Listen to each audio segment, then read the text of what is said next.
جب ابن آدم کا انتقال ہوتا ہے تو لوگ یہ کہتے ہیں اس نے پیچھے کیا چھوڑا، لیکن فرشتے کہتے ہیں اس نے آگے کیا بھیجا۔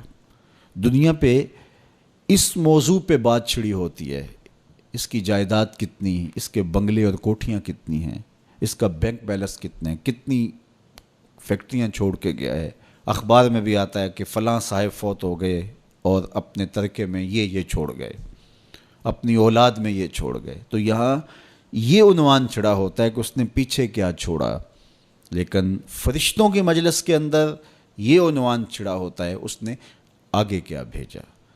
تو ہم نے یہ دیکھنا ہے کہ اس مختصر سی زندگی میں ہم نے آگے کیا بھیجا ہے۔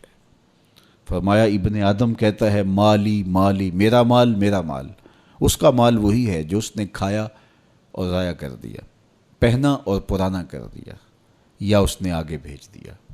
یہ تین مال اس کے ہیں، باقی اس کا نہیں ہے، باقی اس کے وارثوں کا ہے، اور وہ آنکھ بند ہوتے ہی ترکہ ہو جاتا ہے۔ اور یہ جو بہت بڑا نام تھا، بہت بڑی شناخت تھی، بہت بڑے عہدے اور منصب کا مالک تھا، یہ روح نکلتے ہی میت بن گیا۔ اب ہر کوئی یہ کہہ رہا ہے کہ میت کو اتنے بجے دفن کریں گے، میت کو غسل دیا جا رہا ہے، ڈیڈ باڈی ہاسپٹل میں پڑی ہے، ڈیڈ باڈی وہاں سے چل پڑی ہے۔ تو یہ عنوان چھڑے ہوتے ہیں۔ تو اب کوئی نہیں کہتا کہ فلاں منصب دار اس کو غسل دیا جا رہا ہے، کوئی یہ نہیں کہہ رہا کہ فلاں عہدے دار کو جو ہے وہ منتقل کیا جا رہا ہے۔ تو سب سے پہلے اس کی شناخت چھین لی جاتی ہے، اس کا نام چھین لیا جاتا ہے۔ اب وہ میت بن گیا، اب وہ ڈیڈ باڈی بن گئی، اور اب رشتے ناتے وہ سلسلے کہاں گئے، وہ جائیدادیں، وہ سب کچھ، وہ منصب سارے یہیں رہ گئے۔ یہ تنے خاکی لے کے قبر میں اترنا ہے، اور چند گز کفن لے کے قبر میں اترنا ہے، اور وہ اعمال جو ہم پہلے آگے بھیج چکے ہیں وہ وہاں جا کے ہمیں وصول ہوں گے۔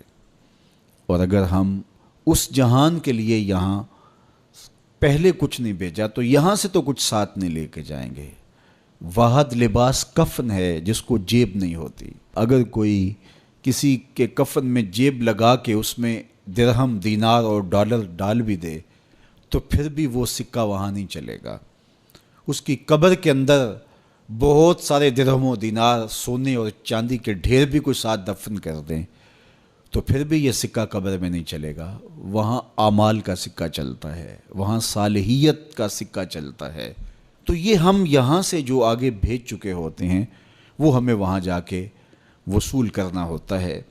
تو میں اور آپ دیکھیں کہ ہم نے آگے کیا بھیجا ہے۔ مجھے پتہ ہے میں آگے کیا بھیج چکا ہوں، اور یہ آپ کو بھی پتہ ہے کہ ہم آگے کیا بھیج چکے ہیں۔